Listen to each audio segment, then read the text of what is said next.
La enseñanza del día de hoy tiene como título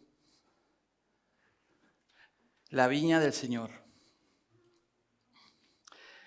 Y he titulado esta prédica, o mensaje, o enseñanza, como lo quieran llamar, La viña del Señor. Primero que nada porque me parece un nombre muy acertado, por más de las 40 referencias que tiene la palabra vid en la Biblia, que va desde Génesis hasta Santiago.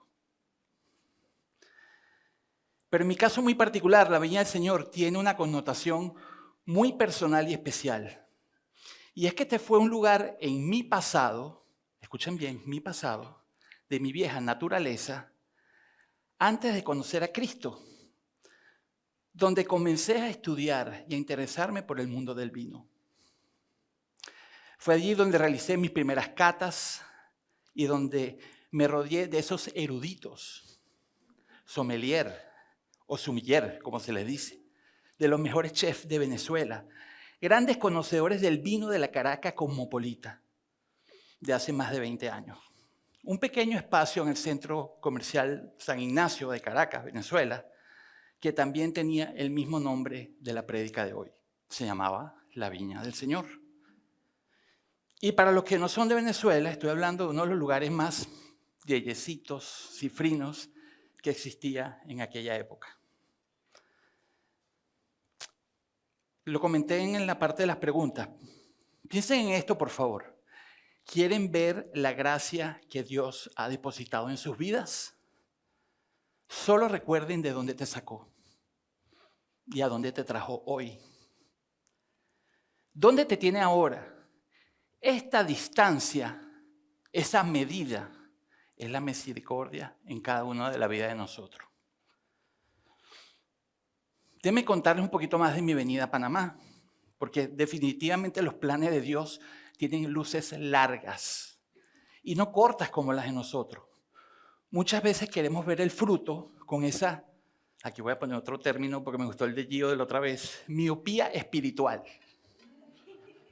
que no nos permite, por supuesto nos permite ver muy bien de cerca, pero tenemos dificultad y claridad para ver el futuro. Y más importante, lo eterno, concentrándonos generalmente en lo temporal. Hace 20 años que vivía en Caracas, Venezuela, en esa época de mucha abundancia y excesos en mi vida, y en ese momento el destino, el universo, escuchen bien, decía yo, ahora que lo conozco, sé que fui Dios, me trajo a esta hermosa tierra de Panamá, donde lo conocí en una prédica similar a la que están ustedes el día de hoy. Y aquí en Panamá seguí mis estudios del vino y todo lo que rodeaba.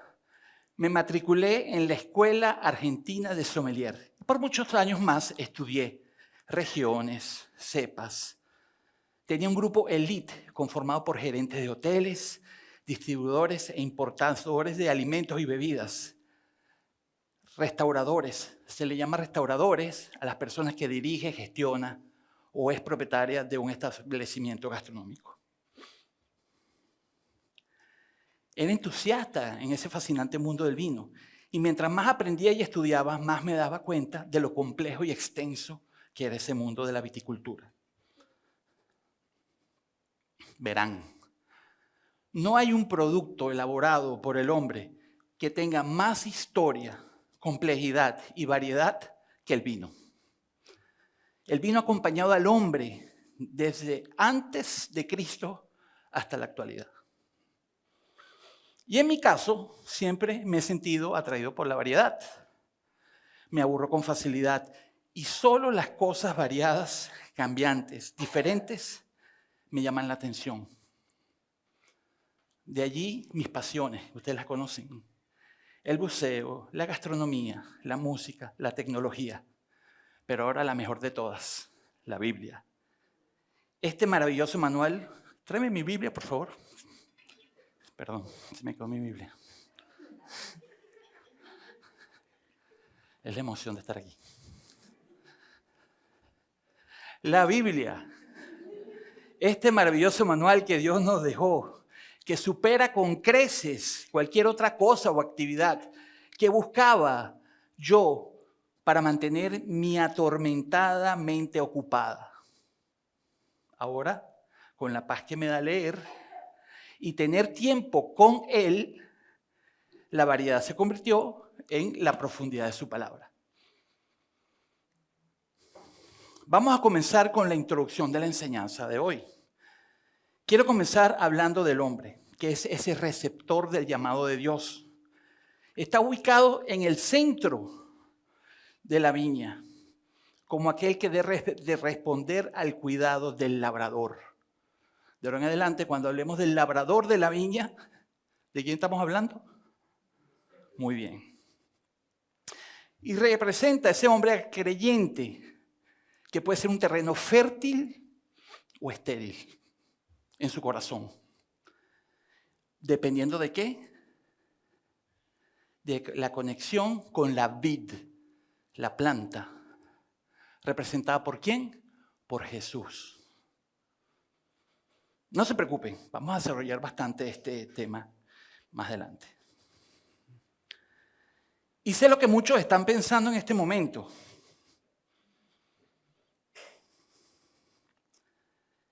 Con respecto a lo que les he contado de mi relación con el mundo del vino. ¿Sí? Nadie se le ocurrió para hacerme una pregunta. Vamos, pregúntame. Pregúntame con confianza. ¿Se puede tomar vino? Esa pregunta me la han hecho muchas veces cuando hablo de mi background del vino y todo eso. Y lo cierto es que no se puede estudiar vino sin tomarlo. Eso sería como tomar clase de buceo en línea, ¿verdad? Y después ir al mar. No creo que eso sea muy inteligente, ¿verdad? Y la respuesta es sí y no. Probé muchos vinos, muchas cepas, muchas uvas. Llamamos cepas los tipos de uva de los vinos. Hicimos muchas catas, cenas de maridaje. Se llama cena de maridaje a esas cenas donde se combina la comida con el vino buscando algún tipo de armonía. Y aunque no les voy a mentir, siempre vi al vino como un producto gastronómico. Muchas veces las catas, donde inclusive literalmente se escupía el vino, se escupe el vino, se prueba y se escupe. Y esas actividades relacionadas al mundo del vino generalmente no terminaban de una manera muy agradable ni edificante. Y especialmente para la gloria de Dios. Vamos a ver Corintios 10:23. Y dice, escuchen bien, todo me es lícito, pero no todo me conviene. Todo me es lícito, pero no todo me edifica. Quiero que se graben este versículo, se lo memoricen, porque lo vamos a estar utilizando durante el desarrollo de esta enseñanza el día de hoy. Se nos advierte que en la vida cristiana no se prohíbe, nada se prohíbe, pero no todo conviene. La pregunta que debemos hacernos al hacer cualquier cosa en nuestras vidas, y no estoy hablando solamente de tomar vino, sería más bien, ¿lo que estoy haciendo realmente me conviene y me edifica? Es una pregunta genuina. Es una pregunta que nos podemos hacer en cualquier momento. Fíjense en esas dos palabras que están marcadas. Conviene y edifica. Vamos a analizar en profundidad este pasaje tan aleccionador. Primero, todo me es lícito. Está ahí grandecito, ¿lo ven? Aquí, por supuesto, Pablo reconoce que en Cristo hay libertad. Y muchas cosas no son prohibidas en sí mismas. ¿Cuántas veces ustedes nos han hecho la pregunta si lo que están haciendo o lo que van a hacer está bien o mal? Yo me la hago cada rato. ¿Será que esto está bien? ¿Será que esto está mal? ¿Cuántas veces ustedes no han pedido una cita a su pastor, a su maestro discipulado, para preguntarle si lo que están haciendo o lo que quieren hacer está bien o está mal? Más adelante les voy a compartir una herramienta extraordinaria para que ustedes, guiados por el Espíritu Santo y la sabiduría que solo proviene de la palabra de Dios, puedan discernir esta pregunta que se repite en la cabeza de todos nosotros una y otra vez. Después continúa diciendo, pero no todo conviene. No todo lo que es permitido es beneficioso para la vida cristiana. Presten mucha atención porque cuando en la Biblia dice pero, hay que leer con detalle. Ese pero cambia absolutamente todo lo que Dios nos quiere decir con su palabra. Continúa diciendo, otro pero no todo edifica. Un creyente debe pensar en cómo sus acciones no solo lo afectan a él, sino más importante aún, afecta a otros. Y si realmente glorifican a Dios de alguna forma. Y aunque ahora yo me encuentro bastante separado de ese mundo secular del vino, solamente por la gracia de Dios y el trabajo del Espíritu Santo en mi vida, solo me queda agradecer el conocimiento que me permite entender y explicar con claridad todas las referencias que la Biblia hace cuando habla de la vid, habla de los pámpanos, habla del vino, para entregar la enseñanza del día de hoy. Entonces, una vez más, ¿quieres saber cuánta gracia ha derramado Dios en tu vida? Se los comenté al principio, se los repito de nuevo.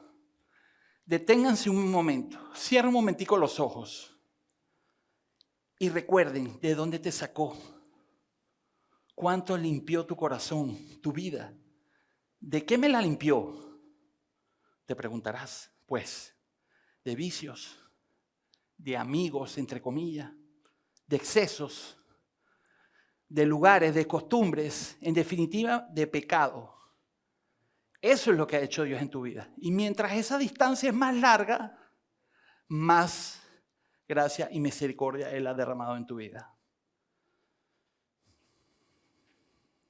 Y ahora bien, miren dónde te llevó, mira a dónde te trajo, dónde te tiene ahora esa distancia entre ayer en el mundo y hoy en el presente en sus brazos, es realmente la medida de su misericordia. Me gusta mucho Proverbios 4:18, que habla de que la senda de los justos es como la luz de la aurora, que va en aumento hasta que el día es perfecto. Esa misericordia no va a parar, va a seguir creciendo en nuestras vidas, por supuesto, mientras nos mantengamos en los medios de gracia. Y para muestra un botón, ustedes todos están aquí el día de hoy, podrían estar en cualquier lugar, están en el mejor lugar que podrían estar hoy, expuestos a la palabra. ¿Para qué? Para edificarse.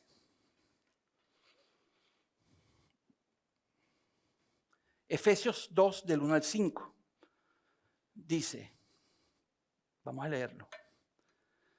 Ahí lo tienen en la pantalla. Está buena la cosa arriba, ¿no?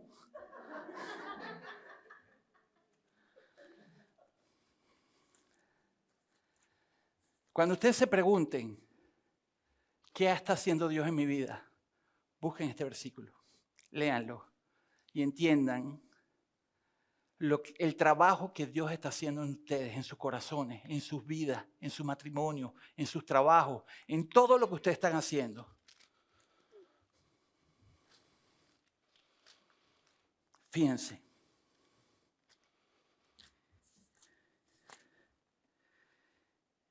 Comienza diciendo, y Él dio vida a nosotros cuando estábamos muertos. ¿En qué estábamos muertos? En nuestros delitos y pecados. Ahí esas dos palabras están subrayadas. En los cuales nosotros anduvimos, tiempo pasado, en otros tiempos, siguiendo la corriente de este mundo. Lo que el mundo nos invita a hacer. Conforme a ese señor que está ahí, conocido como el príncipe de la potestad del aire, otros nombres para Satanás, Lucifer, príncipe de la potestad del aire, príncipe de este mundo, Dios de este siglo, el diablo, el mal, como ustedes lo quieran llamar. Él es el príncipe de este mundo actualmente. Para que operan los hijos de desobediencia, entre los cuales también todos vosotros vivimos en otro tiempo, en los deseos de nuestra carne, cuando nuestra carne tenía el control de nuestras vidas. Y después continúa diciendo, haciendo la voluntad de la carne y los pensamientos, y éramos por naturaleza hijos de ira, los mismos que los demás. Pero, recuerdan, cada vez que hay un pero, hay un cambio. Pero Dios, que es rico en misericordia, por su gran amor con que nos amó, aun estando nosotros muertos en pecado, ¿qué nos dio? Vida. ¿Para qué? Justamente con Cristo, por gracia sois salvos. Entonces, como pueden ver, ese mundo del que yo venía, fui rescatado y esto es la parte más light de lo que era mi vida antes.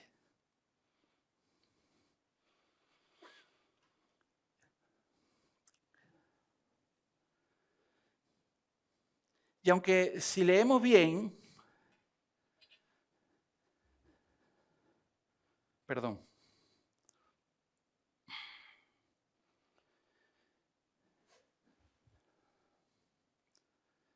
Bueno, estamos viendo cómo funciona la misericordia de Dios en nuestras vidas. Y por supuesto ahora, más de uno de ese grupo de los vinos se burlaba de mí por mi nueva vida en Cristo, ¿verdad? Y por no tomar vino, ni ir a las reuniones, ni salir de parranda con ellos, ni para los bares, ni hacer cualquier cantidad de cosas y salirme de los grupos, de las reuniones, de los vinos. Y no faltó el colega, el conocido, el amigo, que me dijo en son de burla, bueno, tú que eres, que volviste evangélico, que te metiste a cura, testigo de Jehová, que allá no te juntas con nosotros para tomar más vino.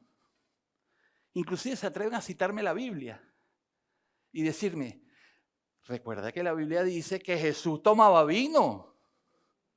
Me dice, en la Biblia que tú lees, decía que Jesús tomaba vino. Es más, chico, el primer milagro que hizo Jesús lo hizo con vino. Y es verdad. El mismo Jesús tomó la copa de vino y lo podemos leer en Mateo 26 del Mateo 26, del 27 al 29. Dice, tomando la copa y habiendo dado gracias, les dijo, bebed de ellas todos, porque este es mi sangre del nuevo pacto, que por muchos es derramada para remisión de los pecados. Y os digo que desde ahora no beberé más de este fruto de la vid hasta aquel día en que lo beba de nuevo con vosotros en el reino de mi Padre. Y aunque si leemos bien, no está de todo claro si efectivamente Jesús bebió o no vino.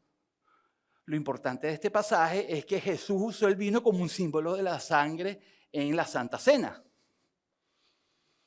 Y cuando me retan para justificar el tomar vino porque Jesús lo hacía, y hemos visto en Corintios ya 10:23, ya se lo deberían saber de memoria, que todo me es lícito, pero no todo me conviene, yo siempre les respondo con una sonrisa y con mucho amor y les digo, pues amigo mío, entonces ten la vida que tenía Jesús, ¿verdad?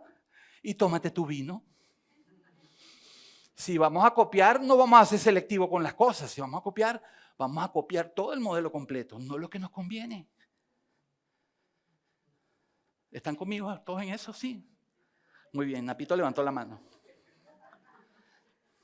En Primera de Pedro dice, el cual no hizo pecado ni se halló engaño en su boca.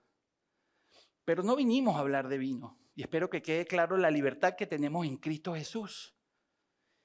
Y que revisemos bien la intención en nuestro corazón antes de hacer cualquier cosa que nos cuestionemos si está bien o está mal. Lo importante es la intención del corazón. Y para cerrar este punto, les comparto finalmente 1 Corintios 10:31. Y con eso finalizamos la enseñanza de hoy. Si pues coméis, bebéis o hacéis otra cosa, hacedlo ¿para quién? Para la gloria de Dios. No, es broma, no terminamos la enseñanza, no se asusten. Falta mucha tierra por arar aquí todavía. Vamos a ver si me alcanza el tiempo. Y por supuesto, no seré yo quien les diga a ustedes lo que tienen que hacer o lo que no. Con la pregunta que comenzamos, esta introducción, si se puede tomar vino o no, o hacer cualquier cosa, no solamente vino, yo les devuelvo otra pregunta para contestarles. No todo lo que hagamos debe glorificar a Dios. Por lo que debemos preguntarnos antes de hacer cualquier cosa, ¿realmente esto que voy a hacer o que estoy haciendo glorifica a Dios de alguna forma? Es una pregunta genuina. Les hablé de una herramienta que les iba a compartir para que ustedes puedan responder si lo que están haciendo está bien o está mal ante los ojos de Dios.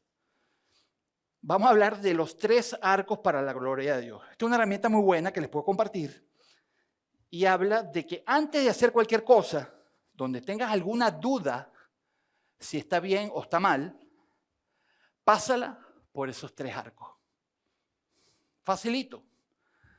Si eso llega al final, entonces sabes que puedes hacerla para la gloria de Dios. Recuerda, tiene que pasar los 3. No es 1, no son 2, tienen que ser los 3 arcos. Los arcos son, esto honra a Dios de alguna forma. La segunda, va en contra de sus principios. Y la tercera, edifica mi vida y la de otros. Vamos a ver rápidamente cada uno de esos arcos. Primer arco.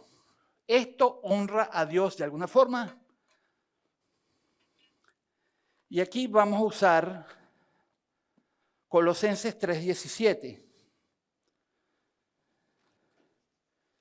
Colosenses 3:17. Vamos a buscarlo rápidamente.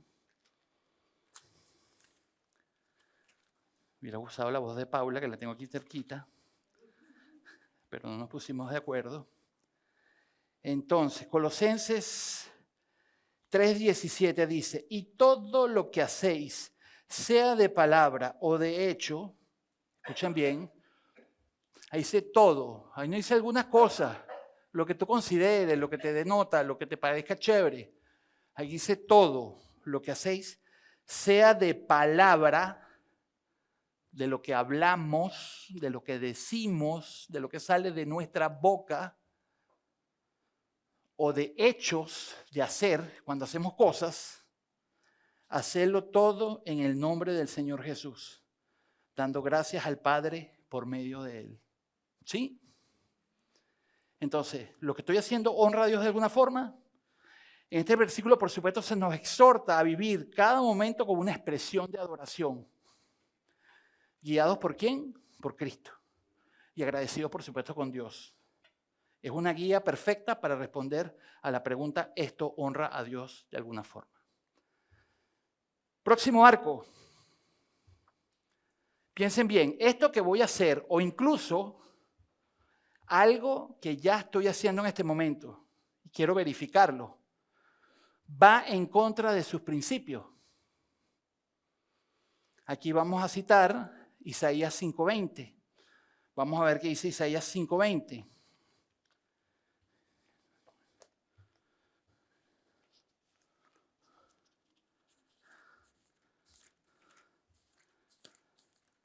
Algunos están tomando nota, qué bien. Después pueden repasar estos versículos en casa. Isaías 5:20 dice, hay de los que a lo malo dicen bueno y a lo bueno malo, y que hacen de la luz tinieblas y de las tinieblas luz, que ponen lo amargo por dulce y lo dulce por amargo. ¿Les suena conocido? El mundo que estamos hoy.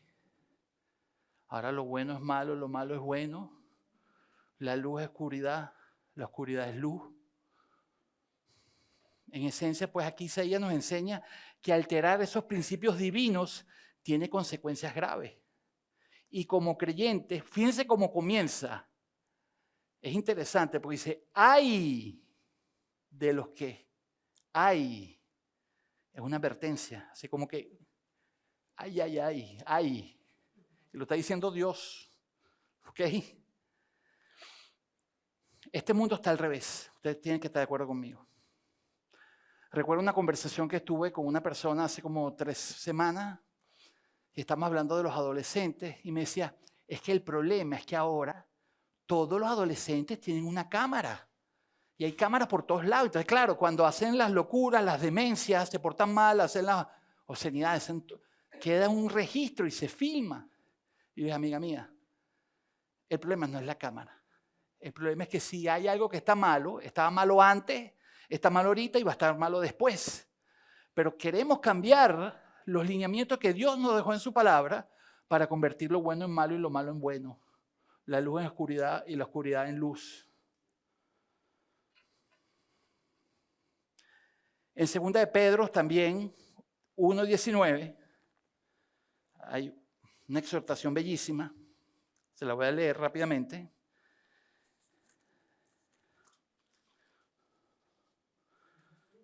Segunda de Pedro 1:19.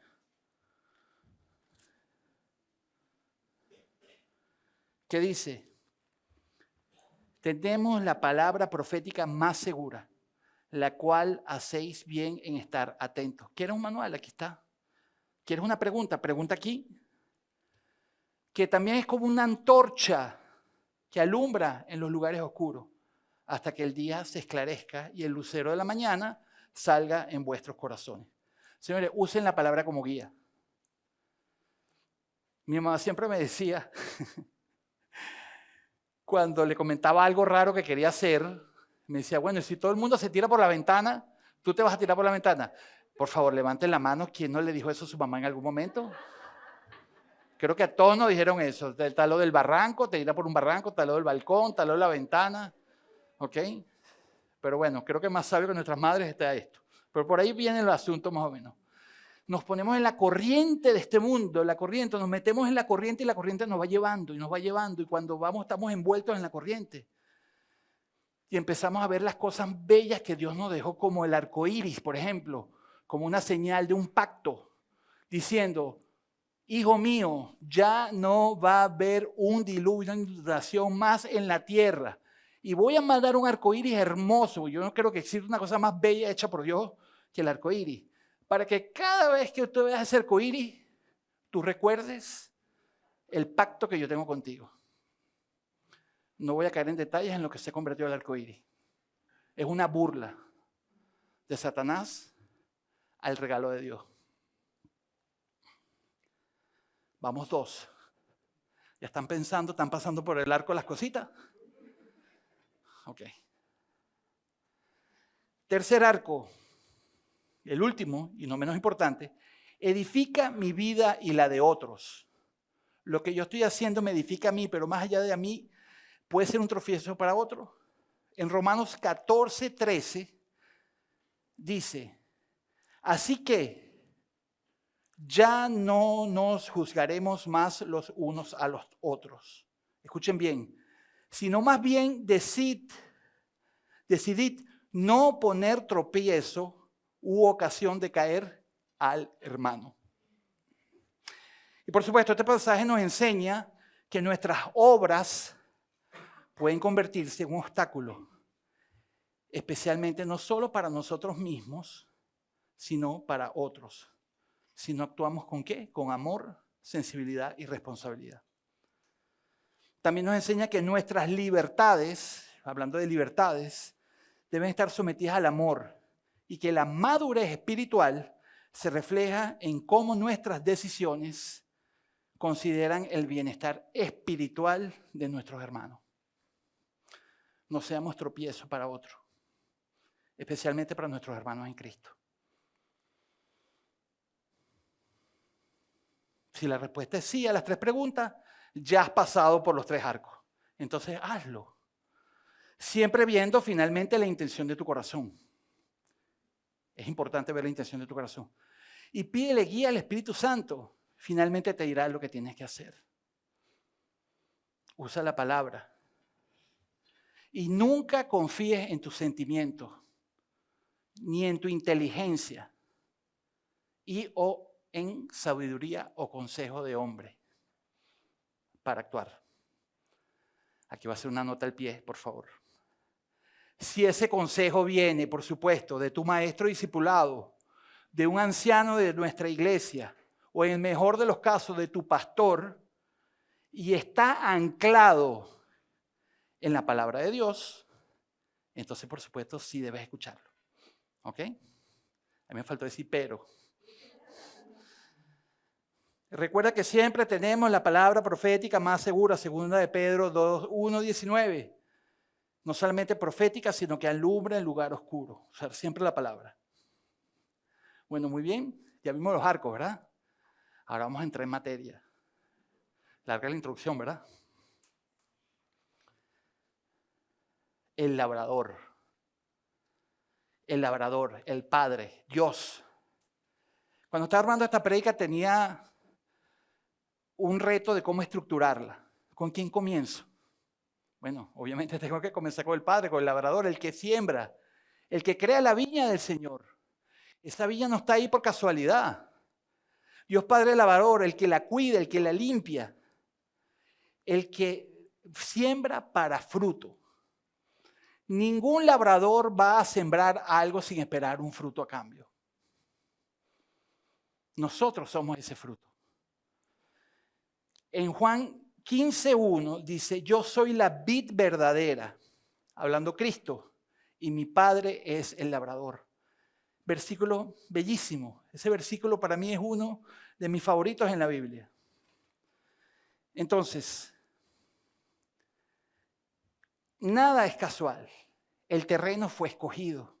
La semilla fue plantada con una intención. Y el fruto esperado no es otro que uno maduro, abundante y digno de su gloria.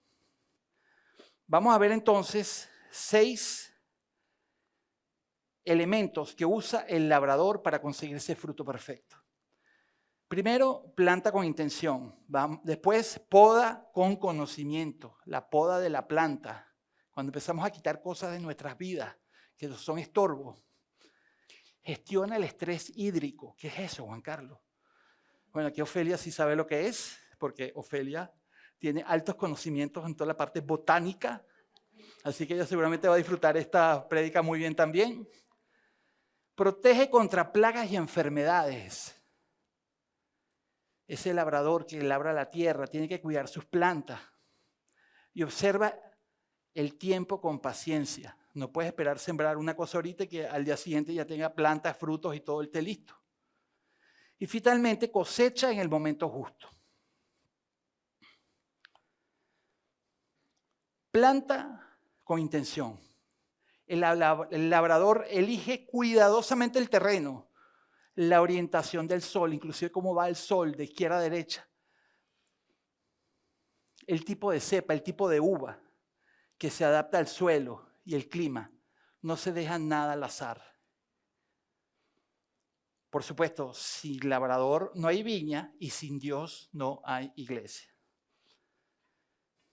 En Juan 15:1 dice, lo repito de nuevo, yo soy la vid verdadera, mi Padre es el labrador.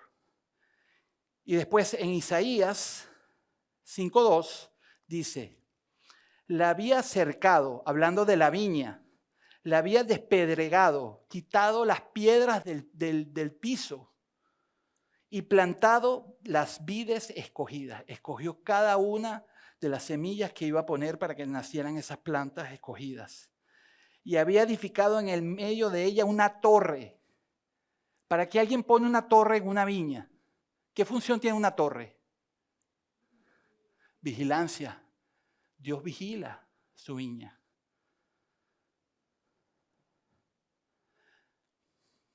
Y he hecho también en ella un lagar. Para los que no sepan el lagar es una estructura donde se pone la uva para machacarla después. Y vamos a ver cómo ese machacado, no solamente de la uva, también una referencia bellísima en la Biblia, del olivo.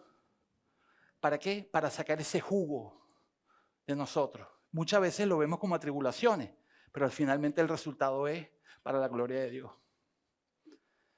Entonces, por supuesto, Dios no deja nada al azar. y prepara, limpia y escoge lo mejor para establecer su obra. Su intención es fructificar a través de ti, de ti, de ti, de ti, de ti, de ti, de ti, de ti, de ti, de ti, de ti, de todos los que estamos acá. Donde Dios planta es porque espera un fruto eterno. Número 2. El labrador poda con conocimiento.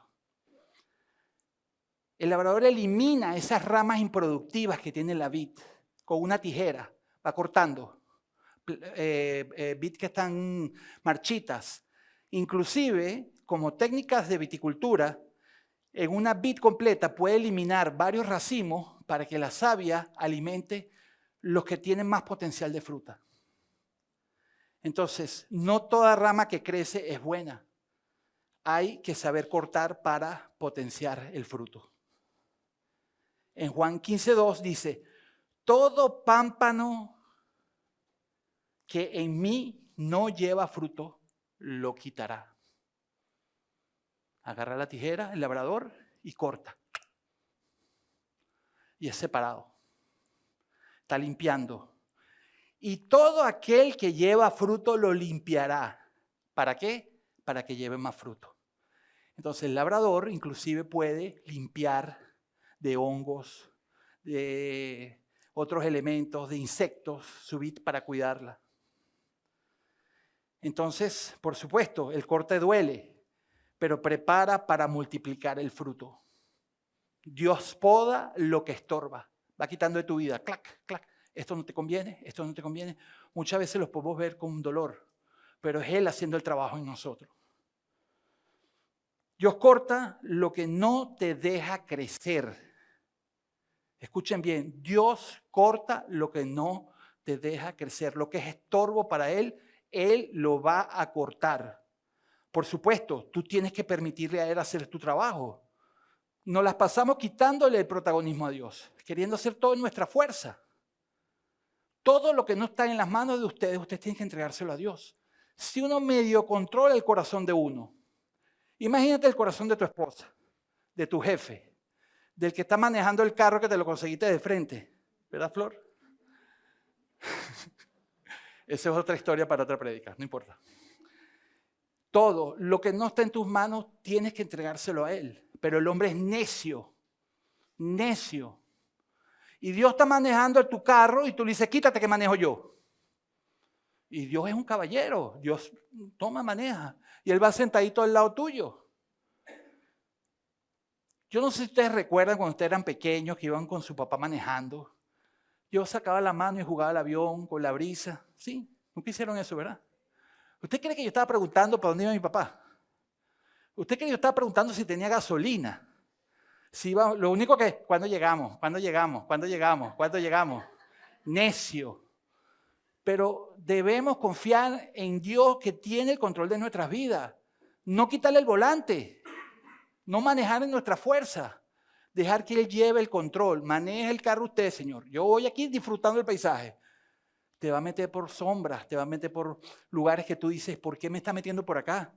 Pero si tienes la confianza que es un Dios bueno que está manejando, sabes que te va a llevar a tu destino. Bueno, gestiona el estrés hídrico. El labrador no se puede regar una planta en exceso.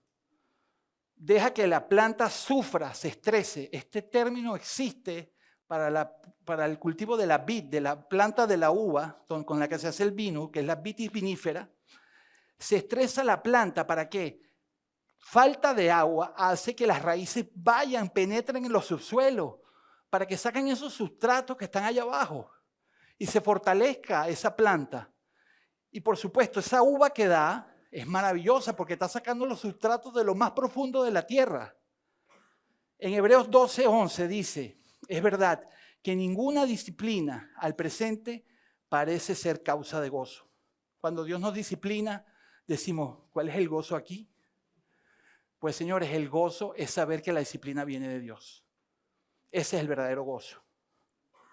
Sino de tristeza. Pero, otro pero, ¿lo viste? Pero ¿Qué viene después? Después da fruto apacible de justicia a los que ella han sido ejercitados en la disciplina.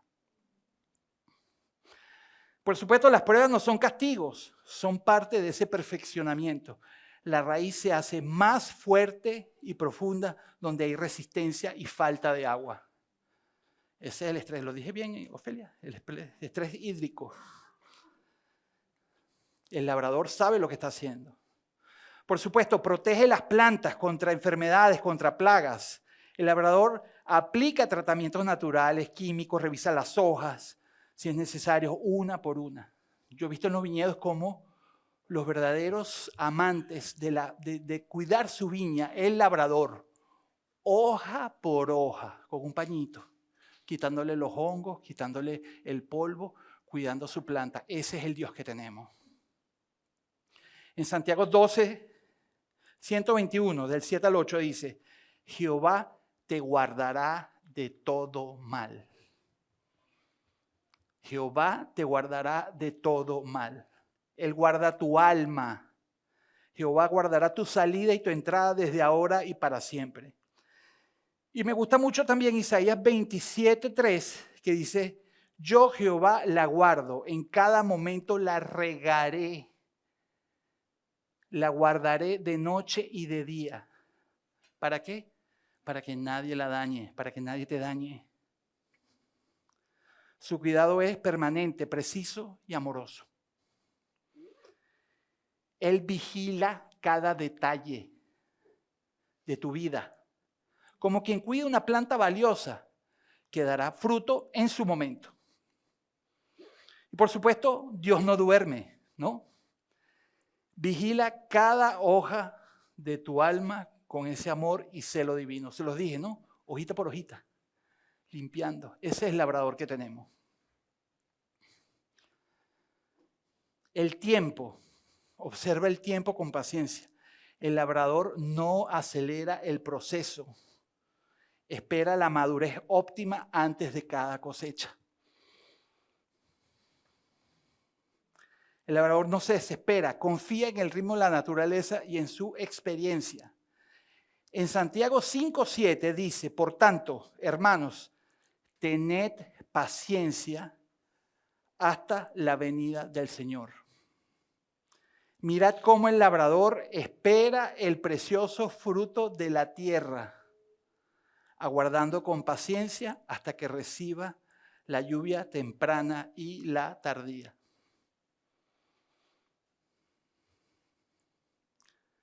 Por supuesto, la paciencia de Dios es una muestra de su sabiduría. Él no acelera los procesos, porque cada estación produce su fruto en su tiempo. ¿Sí o no?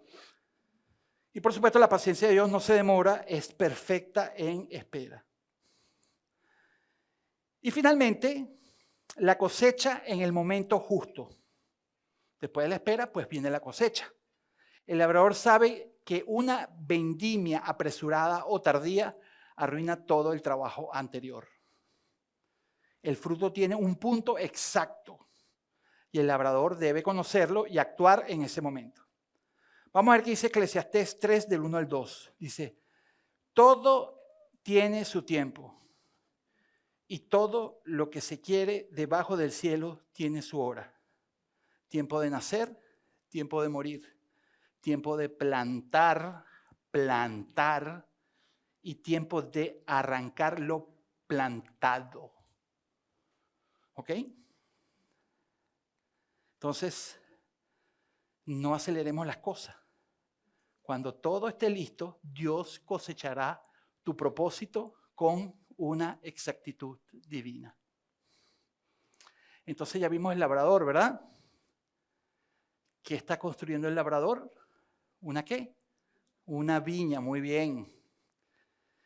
Y la viña del Señor representa tanto a Israel como a la iglesia. Es la comunidad de creyentes que cuida a Dios. Ya lo vimos, todos los cuidados que Él tiene por nosotros. Y está llamada a dar frutos para su gloria. Y así aquí se conecta el llamado colectivo del pueblo de Dios con una responsabilidad, por supuesto, de obedecer su palabra. Entonces, ¿qué es la viña del Señor según la Biblia?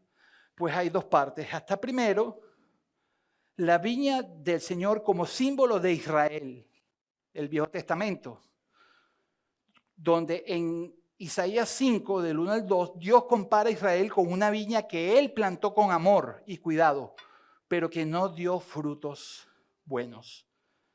Dice Isaías 5, del 1 al 2. Ahora cantaré por mi amado, el cantar de mi amado a su viña. Tenía mi amado una viña en una ladera fértil. ¿La vimos en la ladera fértil, la viña? La había cercado, ya lo vimos, una cerca alrededor, protegido, despedregado, quitó todas las piedras del suelo y plantado las vides escogidas. Había edificado en el medio de ella una torre, vigilancia, lo vimos, y hecho también en ella un lagar para pisar, por supuesto, la uva, esperando que diera uvas, y dio uva silvestre. Cuando se habla de viticultura, la uva silvestre es una uva que nace, que no es la que se estaba esperando, pero que nace y compite con la uva que el labrador quiere por sustratos, por agua, etcétera, etcétera. Esa uva silvestre no debe estar ahí. Pero mira qué hermosa la palabra de Dios. En el 5:7 dice, ciertamente la viña de Jehová de los ejércitos es la casa de Israel. Hablando del pueblo de Israel en el Viejo Testamento. Y los hombres de Judá plantaron deliciosas suyas. Esperó juicio y he aquí vileza, justicia y he aquí clamor. Israel fue elegido como la viña del Señor, pero se apartó de su propósito. Ahora fíjense el twist, el cambio. En el Nuevo Testamento se habla de la viña del Señor para hablar del reino de Dios. Y esta parábola muestra que Israel rechazó a los profetas y a Jesús y que el reino sería dado a quienes produjeran frutos verdaderos. Vamos a ver qué dice. Aquí, Mateo 21, del 33 al 35. Esta es la parábola de los labradores malvados. No la voy a poner completa, sino lo que me interesa que vean el día de hoy. Dice, hubo un hombre, padre de familia, que plantó una viña y cercó de vallado. ¿Le suena conocido? Viene de Isaías, ¿no? Cavó en ella un lagar, edificó una torre y arrendó a unos labradores y se ausentó. Mateo aquí está haciendo una clara referencia a Isaías, ya lo leímos anteriormente, ¿no? Del Viejo Testamento. Y cuando se acercó el tiempo de frutos, envió siervos a los labradores para que recibieran los frutos de lo que él había sembrado. Mas los labradores tomaron a los siervos, a unos los golpearon, a otros los mataron y a otros los apedraron. Clara referencia a cómo se rechazaron los profetas y al mismo Jesús, para que el reino sea dado a quienes, por supuesto, están buscando ese fruto verdadero. Después continúa, en el 21:38, dice, mas los labradores, cuando vieron al Hijo, ¿quién es el Hijo? Díganlo sin miedo. ¿Quién es el Hijo? Jesús. Dijeron entre sí, este es el heredero de la viña del Señor, el hijo del labrador, el hijo de... Muy bien. Y dijeron entre sí, este es el heredero, venid, matémosle y apoderámonos de su heredad.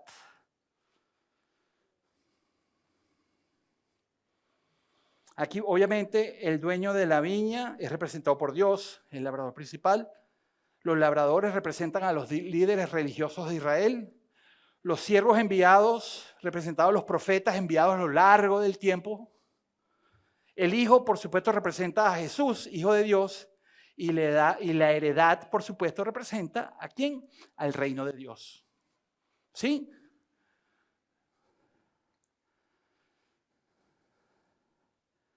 Ahora vamos a la vid. El labrador, la viña. Vamos bajando de nivel, ¿no? Dios, ¿se está moviendo mi sobrino? Bendiciones para él. Dios, el labrador, la viña del Señor. Ahora vamos a la vid, la planta. Por supuesto, la planta también tiene su referencia. Y es que dice que Jesús es la vid verdadera. Está en Juan, va desde el 15 hasta el 6. Y dice, yo soy la vid verdadera y mi Padre es el labrador. Hasta ahí vamos bien. Todo pámpano que en mí no lleva fruto lo quitará. Y todo aquel que lleva fruto lo limpiará para que lleve más fruto. Ya lo vimos, ¿correcto? Ya vosotros estáis limpios por la palabra que los he dado. Permanecer en mí y yo en vosotros. Como el pámpano no puede llevar fruto por sí mismo. Cuando hablamos de pámpano, estamos hablando del racimito de las uvas que todavía no se ha convertido en fruto. Lo vamos a ver un poquito más adelante. Si no permanece en la vid, así tampoco vosotros, si no permanecéis en mí. Yo soy la vid, vosotros los pámpanos. El que permanece en mí y yo en él, este lleva mucho fruto, porque separados de mí, nada podéis hacer. El que en mí no permanece será echado fuera como pámpano y se secará. Y lo recogen y lo echarán al fuego. No dio fruto. Se cayó, se separó de la vid, cayó en el piso. Terminará en el fuego ardiendo. Entonces ya lo habíamos dicho, el pámpano es también un sinónimo de sarmiento. Aquí están las partes de la planta de la vid vitivinícola. Tenemos aquí los brazos, los sarmientos, o los pámpanos como tal. La baya, que ya es fruto, que es cuando pasa de sarmiento a baya. El tronco, el cuello y por supuesto las raíces. Y hablamos de que estas raíces se les somete a falta de agua para que profundicen en la tierra y saquen el sustrato mucho más profundo. Pero cuando aquí Jesús dice, yo soy la vid, cuando aquí dice, yo soy la vid, vosotros los pámpanos, permanecer en mí y yo en este lleva mucho fruto, porque separado de mí nada podéis hacer. Entonces, ¿queremos fruto? Porque la planta tiene la poda, igual como ahora la perspectiva de la poda desde la planta, tiene también el estrés hídrico, la lucha por profundizar, el labrador que la cuida, el paso del tiempo y la vendimia, el momento justo. Y la prensa y la fermentación, que es la transformación final de la uva.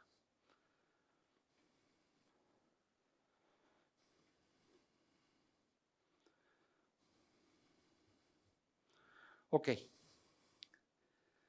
No voy a profundizar tanto en la parte de la vid como tal, porque me interesa más tocar este punto. Esto es lo que pasa cuando nos separamos de Cristo. Caemos, no damos fruto, no crecemos, estamos completamente separados. Y cuando hablamos del pámpano, este pampanito que está aquí tan bonito, somos nosotros los creyentes que estamos por dar fruto.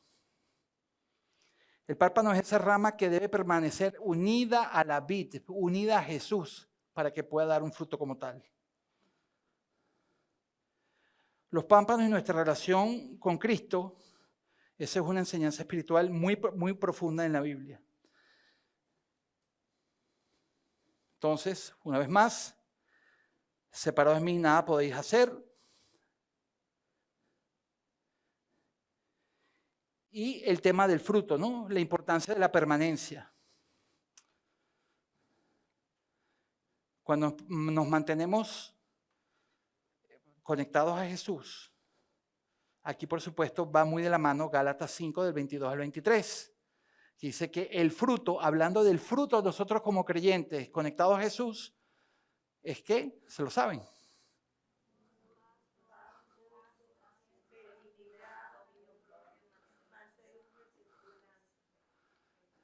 Por supuesto, hay frutos del Espíritu y hay frutos de la carne. Ya todos ustedes saben cuáles son los frutos de la carne.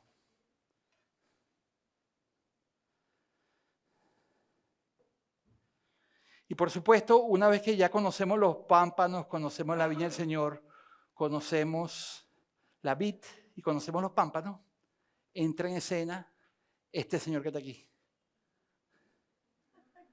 Las pequeñas zorras. Está cute, ¿verdad? Provoca llevársela para la casa, darle comida y tener 3, 4 de ellas, ¿verdad? Pues ya conocimos al labrador, conocimos al labrador, a Dios, conocimos a su viña, a su pueblo, conocimos la viña del Señor, la vid, que es Jesús, la planta, vimos los pámpanos, que somos nosotros. Veamos ahora los peligros de los pámpanos con lo que son estas pequeñas zorras. Para los que nunca han escuchado este término pequeña zorra, esto está en Cantar de los Cantares, vamos a ponérselo, que dice, cazadnos las zorras pequeñas que echan a perder las piñas, porque nuestra viña está en cierne. Cuando habla del cierne es que están empezando a brotar esos pámpanos hermosos, delicados, ya que no saben qué, la comida favorita de la zorra. Entonces esa zorrita pequeña que lo que provoca es acariciarla y darle un huesito, en la noche se meten en esa viña y acaban con toda la sembradío. En una noche destruyen por completo. Entonces esta metáfora tiene muchas o múltiples aplicaciones espirituales. Cuando hablamos de que la viña está en cierne, representa algo que está comenzando a florecer. Los nuevos creyentes que están aquí sentados el día de hoy, algún proyecto nuevo que estás comenzando, una fe, una comunidad, un propósito. Las pequeñas zorras son esos símbolos de esos problemas pequeñitos que están ahí. Pequeños hábitos dañinos, pensamientos engañosos, pecados, aparentemente insignificantes. Cuando tú lo ves y dices, no, eso yo lo tengo controlado. Esa zorrita que está ahí paseando, no, vale, eso yo le hago así con el pie y se está corriendo. Pero obviamente todos estos elementos que Dios quiere producir en nuestras vidas. Y finalmente, la enseñanza principal es la importancia de la vigilancia y cuidado espiritual. Así como el labrador tiene que cuidar su viñedo, su viña, para que estas zorritas pequeñas no entren a destruirlo, nosotros tenemos que estar pendientes de esos pequeños detalles en nuestra vida, que pueden cambiar por completo el fruto que podamos o no dar. Sobre todo en esas etapas iniciales de algo. Porque, señores, estas pequeñas zorras, después que entran en acción, se comen toda la fruta y eso acaba con todo eso. Ahora, lo importante de esto es que, ¿qué hace un labrador después que un evento como este ocurre? Tiene que comenzar de nuevo todo. Tiene que volver a sembrar, tiene que limpiar todo eso, toda esa destrucción y tiene que empezar de nuevo. Entonces, cuando estas cosas ocurren en nuestras vidas, porque le damos cabida a cosas pequeñas, cosas que pensamos que están bajo nuestro control, se convierten en estos grandes monstruos que están aquí. Entonces, no subestimemos lo pequeño. Lo que parece inofensivo puede tener un gran impacto negativo en nuestras vidas. La gente piensa que los incendios inmensos comienzan así de grandes. No, comienzan con una pequeña chispa, un pequeño fueguito que se convierte en una cosa magistralmente grande. Entonces revisen cada una de sus vidas, esas cosas pequeñitas que estamos permitiendo en nuestros corazones. La vigilancia espiritual debe ser constante. Esto no es algo que hacemos ahorita, esto es algo que tenemos que ir repitiendo todo el tiempo para que nosotros matemos a esas pequeñas zorras. Y finalmente, Dios espera que colaboremos activamente en proteger lo que Él está cultivando dentro de nosotros mismos. Porque al final, esas pequeñas zorras se pueden convertir en esto. ¿Ok? Quiero que se lleven esta imagen y no la otra. ¿Ok? La otra imagen es cute, yo la quisiera poner de protector de pantalla en mi computadora. O poner esta para acordarme de todas esas pequeñas zorras que están en mi corazón, que hay unas cuantas por ahí todavía rondando, de las cuales yo me quiero deshacer. Muy bien. Bueno, y también hablamos un poco también aquí no quiero tampoco profundizar mucho, porque creo que esto da para otra prédica, cómo Dios de alguna forma nos usa a través de la tribulación para dar fruto. En este caso, tenemos la uva y tenemos el olivo, que son de alguna forma pisados, apretados, para sacar ese jugo dentro de ellos, entendiendo que la uva se habla del vino, del gozo, del pacto de la sangre redentora, y la oliva pues habla del aceite del Espíritu, de la unción, de la luz de la consagración. Entonces, ya para finalizar, hablamos del labrador, Dios Padre, quien cuida. Hablamos de la viña del Señor, esa comunidad de redimidos, el pueblo de Israel y la iglesia, ahora nosotros. Hablamos también de los pámpanos, esa rama que depende de la vid que está creciendo. Y hablamos de esas pequeñas zorras, ¿la ven ahí? Es que casi ni se ve. Está aquí escondida, yo se las voy a mostrar. Mira. Está aquí escondidita, mira. Mírala aquí. Nadie se dio cuenta que estaba ahí. Estaba ahí escondida esperando que nosotros nos descuidemos para ella se comerse todo el fruto que estamos por dar. Las pequeñas zorras y esos pecados sutiles que destruyen. Y finalmente el hombre, llamado receptor, ¿no? Fíjate que el labrador está podando uvas que ya no hace falta en la planta, que son estorbos.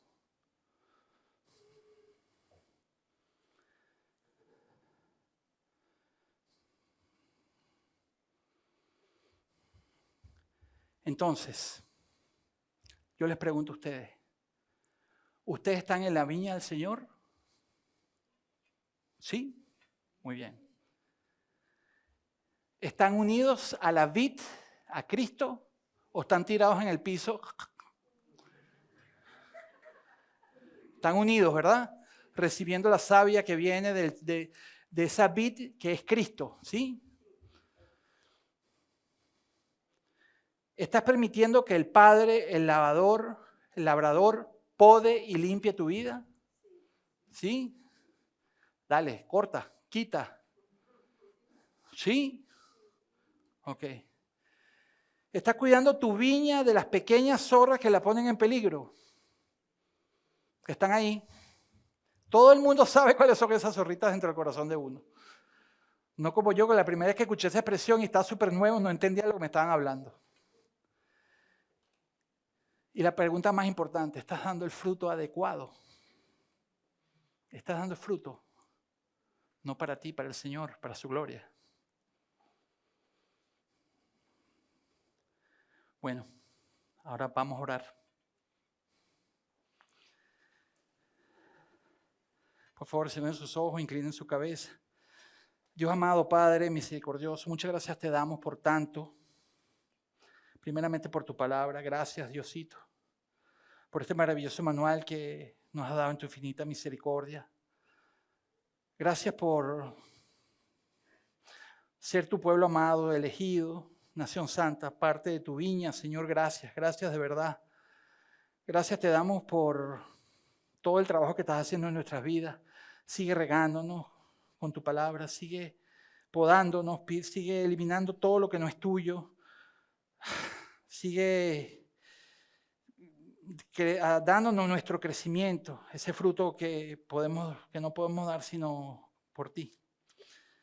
Permítenos a nosotros ser luz para los que no te conocen. Si hay alguien aquí que esté escuchando esta palabra o este mensaje y no te conozca, no sea parte de tu viña, que por favor se acerque a cualquiera de nosotros, a mí al final de esta sesión y me pregunte cómo puede ser parte de la viña, cualquiera que esté escuchando este mensaje en el momento que sea, como tú así lo decidas y no te conozca, que tú puedas adoptarlo como tu hijo, como ese título más grande que existe de poder ser llamados hijos tuyos. Gracias por el infinito amor que has puesto en nosotros, gracias por la infinita responsabilidad y amor que has puesto en mi corazón para ser ducto, como decía Napito antes, de todo lo que tú tienes para transmitir a tus palabras el día de hoy. Llévanos con bien a casa y por favor bendícenos y llévanos a dar fruto eterno para ti. Como siempre, todo te lo pedimos, te lo agradecemos en nombre de tu Hijo Jesús. Amén.